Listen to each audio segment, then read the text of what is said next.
Professor Lawrence Tribe, joins us later in this hour.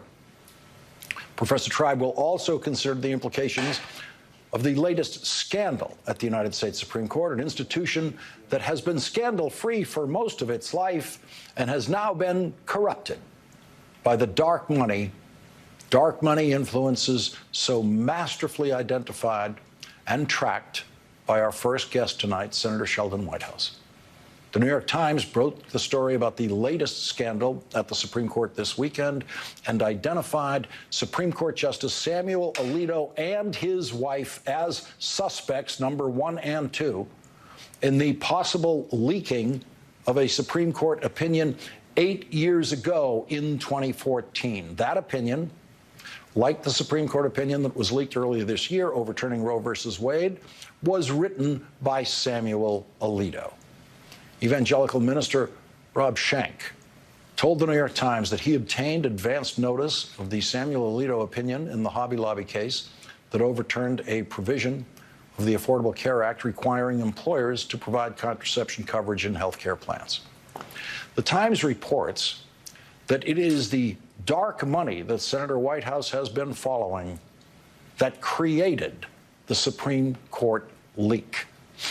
The Times reports, quote, Mr. Schenck recruited wealthy donors like Gail Wright and her husband Donald, encouraging them to invite some of the justices to meals, to their vacation homes, or to private clubs. He advised allies to contribute money to the Supreme Court Historical Society, then mingle with justices at its functions. He ingratiated himself with court officials who could help give him access, records show. Mr. Schenck said his aim was not to change minds, but rather to stiffen the resolve of the court's conservatives in taking uncompromising stances that could eventually lead to a reversal of Roe. Mr. Schenck wanted the conservatives on the court to hear from people who would hail them as heroes if they seized the opportunity to strike down Roe one day. Rob Schenck says he exploited the fact that Supreme Court justices are not bound by the same code of ethics as other federal judges.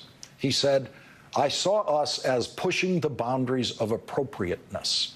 Rob Schenck now says he regrets the actions he took then and felt compelled to come forward after the leak of the Alito draft opinion striking down Roe versus Wade in May that Justice Alito called a grave betrayal of trust. Mr. Schenck says that it was Mrs. Wright who called him after a dinner she and her husband had at Samuel Alito's home with Justice Alito and his wife in 2014. The Times reports, quote, Mr. Schenck said Mrs. Wright told him that the decision would be favorable to Hobby Lobby and that Justice Alito had written the majority opinion. He used that information to prepare a public relations push, records show, and he said that at the last minute, he tipped off the president of Hobby Lobby, the craft store chain owned by Christian evangelicals, that was the winning party in the case. Justice Alito has now done something that Clarence Thomas has never done. Justice Alito is publicly denying the allegation against him. In a written statement to the New York Times, Samuel Alito said, the allegation that the Wrights were told the outcome of the decision in the Hobby Lobby case or the authorship of the opinion of the court by me or my wife is completely false. In his written statement, Justice Alito admits that the Wrights bought their way into his home. My wife and I became acquainted with the Wrights some years ago because of their strong support for the Supreme Court Historical Society, and since then, we have had a casual and purely social relationship. Strong support for the Supreme Court Historical Society. In other words, money. Strong support is money. Massive amounts of money pumped into the Supreme Court Historical Society by Donald Wright and his wife, Gail. That money is the only reason Samuel Alito knows those people. That money is the only reason those people got into Samuel Alito's home. while he was writing or just finished writing the Hobby Lobby opinion, which he now denies that he or his wife leaked to those people who bought their way into his home. After Chief Justice John Roberts announced in the gravest possible terms that he was launching an investigation of the leak of the Samuel Alito opinion this year, overturning Roe versus Wade, Rob Schenck sent a letter to Chief Justice Roberts telling him the story of the leak of the 2014 Hobby Lobby decision and said, considering there may be a severe penalty to be paid by whoever is responsible for the initial leak of the recent draft opinion, I thought this previous incident might bear some consideration by you and others involved in the process. Of course, I would be happy to fully cooperate should you find any value in other details surrounding what I have transmitted here. Chief Justice Roberts never responded, taking their place on the list of possible suspects for both leaks are Mr. and Mrs. Samuel Alito. Joining us now is Democratic Senator Sheldon Whitehouse of Rhode Island. He's a member of the Senate Judiciary Committee. He co-wrote a letter Sunday to Chief Justice Roberts calling for the court to investigate these possible ethical breaches. Thank you very much for joining us tonight, Senator. And let's begin with the leaking Supreme Court, and what we learned about the 2014 leak, which was also the leak of an Alito opinion. There seems to be quite a resemblance to what we saw this year in the leak of the Alito opinion overturning Roe versus Wade. Yeah, a few things converge here, Lawrence. The first is organized plans and patterns to put people in touch with the justices, to lobby them offline, out of sight of other parties. And you can only imagine the conversation that got a Supreme Court justice in a room with a wealthy individual in order to do that lobbying. Who made that connection? And of course, it appears that many of whatever these events were at people's clubs, at people's homes, were not reported.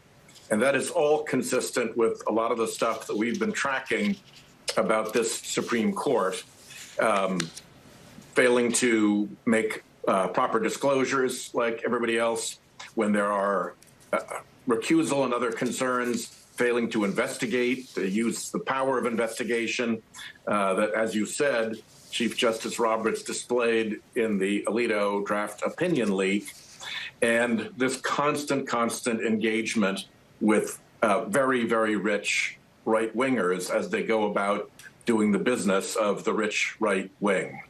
You know, we think of the Supreme Court as removed from it all, and then really physically removed from it all. It's not easy in Washington to think about, you know, if I wanted to run into a Supreme Court justice, where would I go? It just isn't that simple. Enter the Supreme Court Historical Society. Were you surprised that the Supreme Court Historical Society is now on the map of the flow of dark money?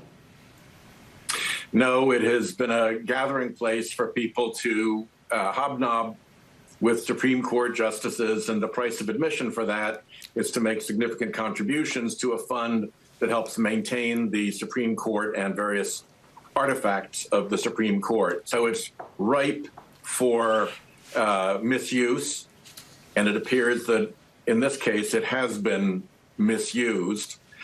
We've actually been tracking this group, Faith in Action, since before this broke because of this earlier pattern of wining and dining of the justices, and had written an earlier letter in September to Chief Justice Roberts asking for an explanation and some answers. And all we got back from him was, we have an ethics code. And this seems to be a persistent pattern again with this court. They won't answer specific questions. They won't conduct inquiries into ethics matters. They don't do the work of finding out whether there's been an investigation. They just point at the ethics code as if that makes all of the activity go away.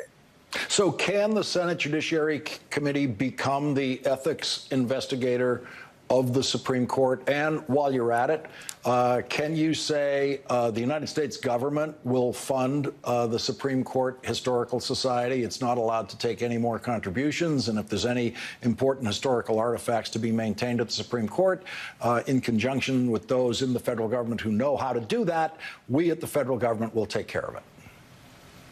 Well, I think a good hard look at the Supreme Court Historical Society is in order, and stand by for further information in that regard.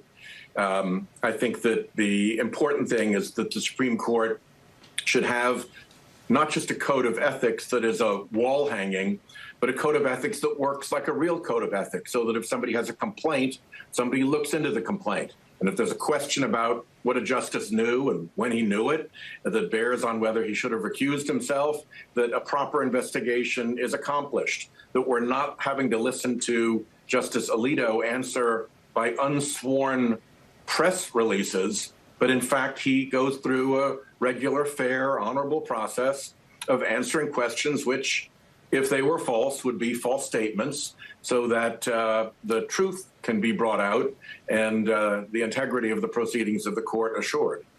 Senator Sheldon Whitehouse, the determined illuminator of dark money, thank you very much for joining us tonight. We always appreciate it. Thank you. Thank you. And coming up, we will get Harvard Law professor Lawrence Tribe's